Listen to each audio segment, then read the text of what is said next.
My darling, she said, are you sure you don't mind being a mouse for the rest of your life? I don't mind at all, I said. It doesn't matter who you are or what you look like, as long as somebody loves you. The end. That was awesome! Please read me another one, Mommy. Tomorrow, sweetheart. And with that, Mom kissed me goodnight and left. A few minutes later, I switched on the lamp and picked up another book. I stayed up the whole night and finished the entire Roald Dahl set. I was only 5 years and 2 months old, and much like my favorite character, Matilda, I just never stopped reading after that. My parents bought me as many books as I wanted, and I sometimes read 10 books a day. But I had to slow down when I started getting the worst headaches ever. When the doctor came to see me, he glared sternly at my parents. You have to set a reading time limit, and she needs fresh air and exercise. But she just wants to read. She's a kid. You're being terrible parents by letting her do whatever she wants. Wait, what? I had the world's best parents. Turns out, though, the doctor may have been onto something. You see, my parents really loved me. But as I grew up, I started to realize that I didn't have a very normal life.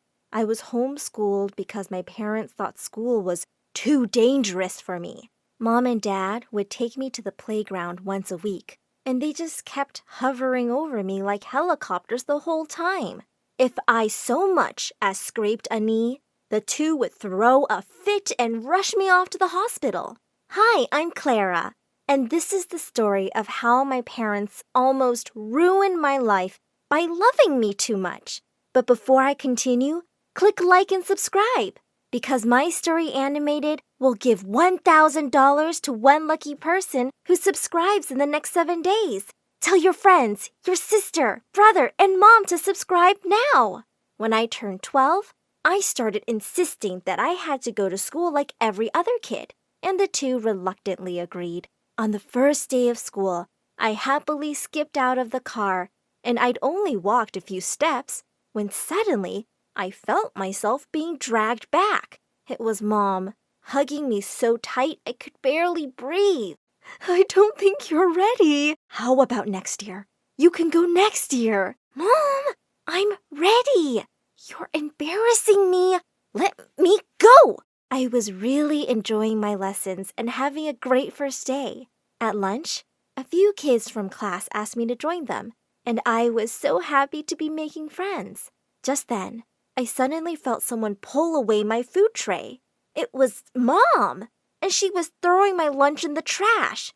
I stared at her in horror as she started spraying the table with Lysol next. What are you doing, Mom?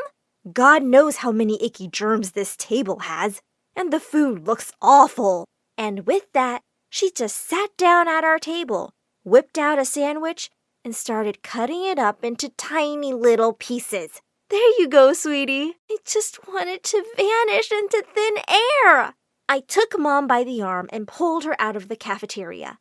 Mom, listen, I know you're worried, but trust me, I'm fine. You can go now, please. She didn't come to lunch again, but that definitely wasn't the end of it. They were the parents of every teacher's nightmare. If I didn't get the lead in the play, or an A in every subject, or I wasn't on top of the cheerleading pyramid, they'd be at the school the next day to terrorize the teachers and the principal. One day in 9th grade, I was horrified when the teacher handed me back my history report and told me to come see her after class. I'm very disappointed, Clara. Why would a bright child like you copy-paste stuff from Wikipedia? You could be suspended for plagiarism. Wait, what? I opened up the report and saw that it wasn't even close to what I'd written. Arrgh! There was only one person who'd use this ugly font. Dad! I screamed as I burst into his study. I can't believe you wrote my history report. What, sweetie? I was only trying to help. You would never have gotten an A on the stuff you wrote. Thankfully, since the principal knew what my parents were like, she believed me and I was allowed to submit my original work. Just when I thought they couldn't embarrass me more, boy, did they prove me wrong. In 10th grade, I was selected from thousands of contestants to represent my city in the National Spelling Bee. The host announced, and the tiebreaker is a bibliophobia. That was one of my favorite words, a fear of running out of reading material. I spelt it out correctly, and as the crowd clapped, one of the contestants' moms got up angrily. I saw her parents mouthing the spelling to her. There's foul play going on here. She demanded that the organizers pull out camera footage, and sure enough, there were Mom and Dad spelling out a bibliophobia. But I wasn't even looking at them. One of the judges stepped up to the mic and said, "We have no choice but to give the award to the runner-up." I couldn't believe that everyone thought I was a cheater because of my parents. But to make things even worse, Mom and Dad stepped onto the stage and tried to snatch the trophy away from the other kid. This belongs to our daughter. We demand justice. The whole drama was broadcast on national television, and the video went viral. It made me really popular in school, but not in a good way. I was the girl with the psycho parents, which is why I was really surprised when Jake, the guy I'd been crushing on since forever, came up to me one day and asked me out. I was thrilled. I wanted to keep him a secret from my parents, but I knew that wasn't possible. To my surprise, they acted really cool when I introduced Jake to them. They didn't even sit him down for an interview. Jake and I started dating, and we had an amazing year together. I was totally in love, and when prom came around, I couldn't be happier that I'd be going with him. On prom night, as I ran downstairs to meet Jake, I suddenly stopped short when I heard my parents and him talking. Come on, Jake. We've paid you more than enough. Extra for prom, dude. Otherwise, I tell her everything. Tell me what? All three of them turned around to look at me. Mom and Dad looked horrified. Oh well, guess the act's up. Your parents read in your diary that you had a crush on me, and they paid me to ask you out. What? It felt like my world had just come crashing down around me. How could you do that? Sweetheart, anything we do for you is out of love. I just snapped. This isn't love. You guys are toxic and crazy, and I've just had it. And with that, I stormed out of the house. In the fall, I moved away to the farthest college I could find on a scholarship. I even refused to take my parents' money. I felt betrayed and heartbroken and didn't want anything to do with them. I was enjoying my freedom, but I soon discovered I really needed a job. One day at college, I saw a job poster for a nanny on the bulletin board, and I made the call. The next day, I was driving up to a huge mansion. Mrs. Richard, a wealthy businesswoman and single mom, asked me a few questions and told me I was hired. I come home late from work most days, so all you have to do is give Dana some company. She's a very easy child. You won't have much trouble. And with that, she rushed out of the room and was gone. As I walked out in the hallway, I found a cute little 8-year-old standing with her arms crossed over. Oh, hi! You must be Dana. I'm Clara, your new nanny. She looked clearly unimpressed. What kind of a grown-up wears a Hello Kitty shirt? And I don't need a nanny. I can take care of myself. And with that, she ran off to her room and slammed the door shut. I could see that this was going to be anything but easy. Dana was a really smart kid, but she was so bossy. I wasn't allowed to sit on her bed. I could only put my bag on the floor. She didn't want me to touch her toys. She wanted Chinese every day at 6 p.m. sharp. The kid was a little dictator. One day I told her that we were going cycling in the park, and she turned up her little nose at me. Nuh-uh, not happening. I was beginning to lose my cool. Dana, you're supposed to listen to me. And I say we're going cycling. No, you're supposed to listen to me because you work for me. For your information, I don't work for you.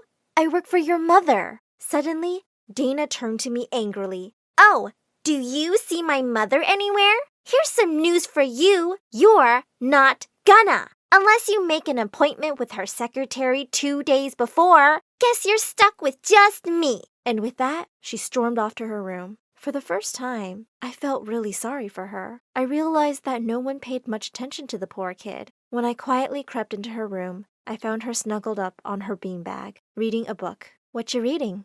Oliver Twist. Charles Dickens writes really sad stories, but I still love them. And from that day onwards, we bonded over books and became really good friends. We'd spend hours reading in the public library or having picnics in the park and discussing books. And we both went to an amusement park together for the first time in our lives. We had the most amazing day, taking all the rides and stuffing our faces with ice cream. Dana was the lead in her school play, and I spent hours practicing with her. A day before the play, as I tucked her into bed, she looked at me sadly. I wish Mom had the time to come see me. It just broke my heart. I decided I was somehow going to make this happen. I snuck into Mrs. Richards' study and left a note marked urgent on the table. The next day, when I went to pick up Dana for the play, I couldn't see the note anywhere. I kept calling Mrs. Richards' secretary, but her number was constantly busy. There were still 2 hours to go. I had to go down to Mrs. Richards' office myself and talk to her. As I barged into her room, I stopped short when I realized she was having a meeting. What's the matter? Is something wrong with Dana? No. I was wondering if you read my note about her play? I did, and as you can see, I don't have the time. Can you leave now, please? Suddenly, I felt really angry. You have to make the time for your daughter. She's amazing and you're just missing out on everything. She looked livid and had her secretary make me leave the office. I was pretty sure I was fired. Feeling bummed out, I slipped into the auditorium just in time for the play to start. Some 10 minutes into the performance, someone came and sat on the empty seat next to me. To my shock, it was Mrs. Richard. As Dana stepped onto the stage and started delivering her lines, I glanced at Mrs. Richard, and she was in tears. At the end of the play, she was the first one to jump from her seat and clap. Dana stood in complete shock as her mom ran to hug her backstage. Darling, you were so good! Mom, I can't believe you came! You saw all of it? Yes, all of it! As the two hugged each other tight, I realized something. I really missed my own parents. And even though they could sometimes really cross a line, I never grown up feeling neglected. They'd always been there to cheer me on and love me. In their own crazy way. I went back home that weekend, and my parents and I made up. They apologized for everything they'd done and promised to respect my boundaries. I'm still away at college, but we visit each other every weekend, and we have a really good time together. Of course, I've introduced them to my favorite little bookworm and best friend, Dana.